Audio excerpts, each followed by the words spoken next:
नमस्कार, मैं हूं आपके साथ अनुष्का। आइए बढ़ते हैं आज की खास खबरों की ओर।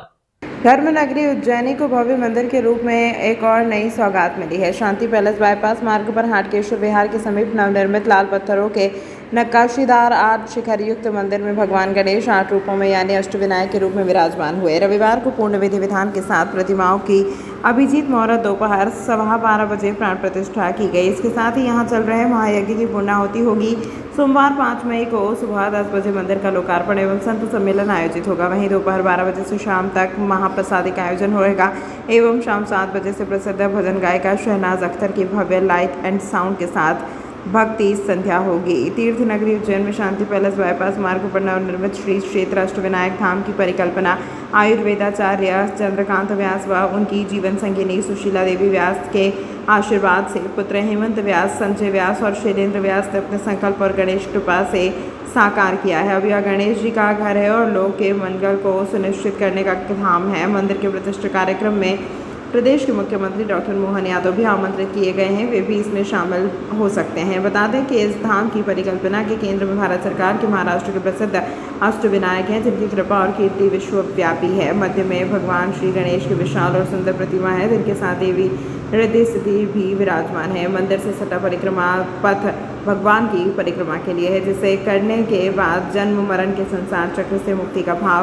रख सकेंगे भक्त। ज्योतिषाचार्य पंडित चंदन गुरु व्यास के आचार्यत्व में प्रतिदिन विद्वान ब्राह्मण द्वारा पूजन विधान कार्यक्रम कराए गए हैं। 5 दिवसीय प्राण प्रतिष्ठा उत्सव में आज सुबह से वैदिक मंत्रोच्चार के साथ पूजन अभिषेक प्रारंभ हुआ। यह 5 दिवसीय अष्टविनायक भगवान की प्राण प्रतिष्ठा का ये कालखंड चल रहा था और पूरे नगर में बड़ा उत्साह है। हमारी ये मूल भावना रही व्यास परिवार की, जो महाराष्ट्र में अष्टविनायक की यात्रा होती है, वो यात्रा उज्जैनवासी इस एक परिसर में सब भगवान का दर्शन करके कर सके।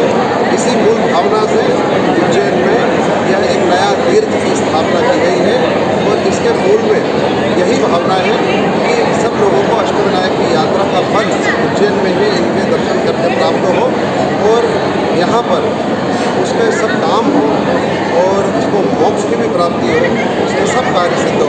इसी मूल भावना से इस मंदिर की स्थापना की गई है। मैं उज्जैन वासियों से आपके चैनल के माध्यम से आग्रह करना चाहूँगा कि बड़ी संख्या में दर्शन करने के लिए आए। यह उज्जैन का एक नया आध्यात्मिक केंद्र होगा।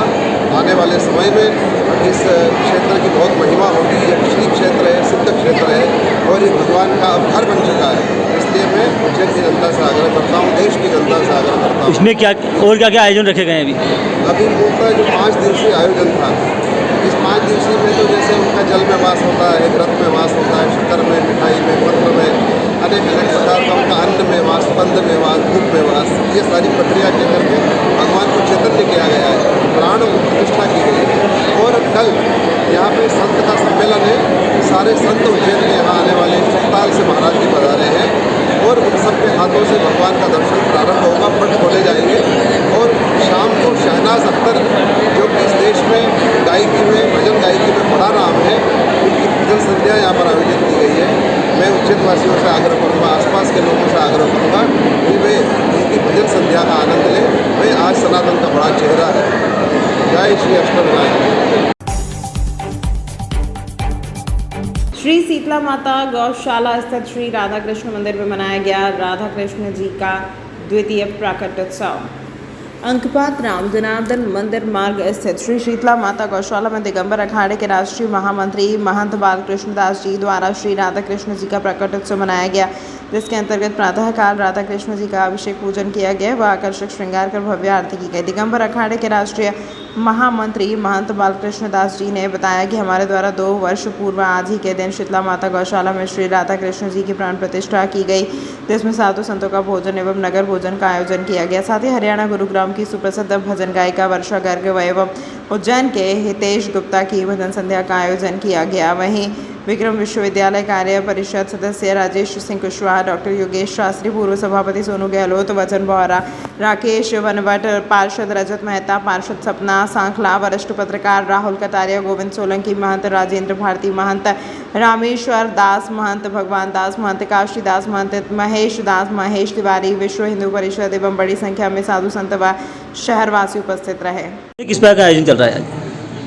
आज शीतला माता गौशाला का ये जो भगवान का प्रकटोत्सव का दूसरा वर्ष है, बड़ी श्रद्धा के साथ में ये मनाया जा रहा है। महाराज जी बालकृष्ण जी के द्वारा गौ सेवा के प्रति जो समर्पण है, उसके कारण ही सभी शहरवासी इस गौशाला से जुड़कर और आज बड़े हर्षोल्लास के साथ यहाँ एकत्र होकर और भंडारे का आनंद के साथ में हम इस प्रकटोत्सव को मना रहे हैं।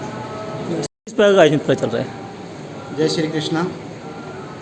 आज श्री शीतला माता गौशाला अनुपात उज्जैन पर भगवान राधे कृष्ण का द्वितीय प्रकट उत्सव आज मनाया जा रहा है।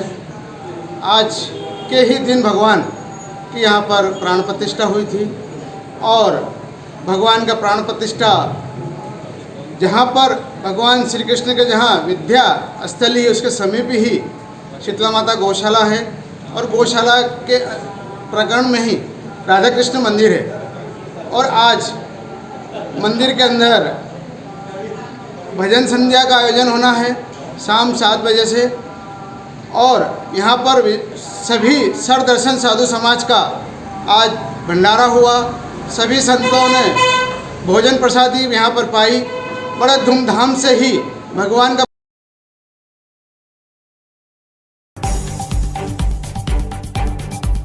मध्य प्रदेश कांग्रेस के प्रवक्ता संतोष सिंह गौतम ने जातिगत जनगणना को लेकर केंद्र सरकार से मांग की है। उन्होंने कहा कि केंद्र सरकार ने 2026 की जनगणना के साथ जातिगत जनगणना कराने की घोषणा की है।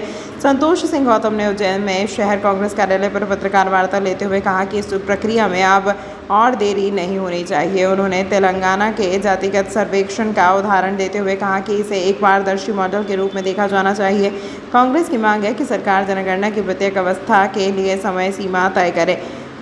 पार्टी चाहती है कि सभी राजनीतिक दलों को विश्वास में लिया जाए। संसद में इस विषय पर तत्काल बहस हो। गौतम ने कहा कि सरकार को इस काम के लिए तुरंत धन आवंटित करना चाहिए। इस मौके पर शहर कांग्रेस अध्यक्ष मुकेश भाटी, जिला अध्यक्ष कमल पटेल, नेता प्रतिपक्ष रवि राय और बबलू खींची उपस्थित थे।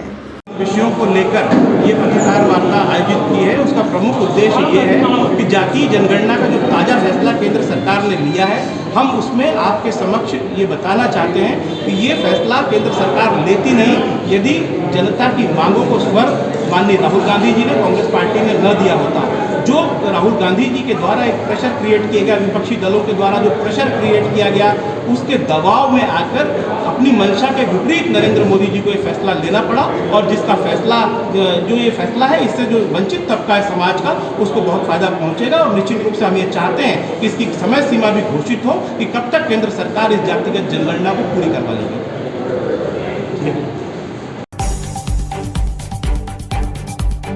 टावर चौक पर उज्जैन पुलिस द्वारा एक भव्य पैदल मार्च का आयोजन किया गया। इस कार्यक्रम में उज्जैन पुलिस बल के अधिकारियों और जवानों ने अनुशासन और समर्पण का परिचय देते हुए भाग लिया। इस अवसर पर पुलिस अधीक्षक उज्जैन प्रदीप शर्मा ने अपने संबोधन में पैदल मार्च की महत्ता पर प्रकाश डालते हुए कहा कि पैदल मार्च पुलिस बल की सजगता, अनुशासन और टीम भावना को दर्शाता है। इससे पुलिसकर्मियों की फिजिकल फिटनेस के साथ साथ मनोबल भी मजबूत होता है, जो किसी भी चुनौती का सामना करने में मदद करता है और जनता के सहयोग से संभव हुआ है। एवं कहा कि उज्जैन पुलिस ने पंचकोशी यात्रा 2025 के सफल आयोजन के लिए समस्त पुलिस स्टाफ को हार्दिक बधाई और शुभकामनाएं दी। उन्होंने कहा इस बार की पंचकोशी यात्रा बिना किसी अप्रिय घटना के सफलतापूर्वक संपन्न हुई है, जो पुलिस बल की सतर्कता, सूझबूझ और निरंतर प्रयासों का परिणाम है। मैं समस्त स्टाफ को इस उपलब्धि के लिए धन्यवाद और बधाई देता हूँ। भविष्य में उज्जैन में और भी सार्वजनिक परेडों का आयोजन किया जाएगा, जिससे पुलिस बल की सतर्कता, फिटनेस और जनता से संवाद को और अधिक सशक्त बनाया जा सके। सामान्य अनुशासन के लिए हर मंगलवार और शुक्रवार पुलिस लाइन में परेड आयोजित की जाती है। आज परेड का आयोजन टावर पर रखा गया। एक तो जनता के बीच संदेश देने के लिए कि उज्जैन पुलिस पूरी तरह से मुस्तैद है, सभी पॉइंट्स पर लगातार व्यवस्था बनाए हुए हैं। इसके साथ ही हमारे अप्रैल में पंचकोशी यात्रा और मार्च में लगातार त्योहारों में फोर्स ने बहुत अच्छी ड्यूटी की है। तो आज उसका सार्वजनिक तौर पर अभिवादन भी किया गया और उनको सभी को पुरस्कृत भी किया गया और आरआई को निर्देशित किया गया कि यूजुअल जो परेड हमारी ट्यूजडे और फ्राइडे को होती है, उसको पुलिस लाइन में एक दिन कराए और एक दिन सार्वजनिक स्थान पर कराया जाए, जिससे लोगों के अंदर कॉन्फिडेंस बूस्ट हो। साथ ही जो लोग बाहर से ट्रांसफर होकर हमारे जिले में भी ज्वाइन किए हैं, उसके साथ 178 आदमी अभी नए ज्वाइन करेंगे। उन सभी को आसपास के क्षेत्र के बारे में सभी तरह की जानकारियाँ हों, उससे फेमिलराइजेशन हो और वरिष्ठ अधिकारी को जो निर्देश हैं, पीएचडी के जो निर्देश हैं, लास्ट आदमी तक क्लियर किए जा सकें। इस अंक में फिलहाल इतना ही। अगले अंक में आपसे फिर होगी मुलाकात। तब तक के लिए नमस्कार।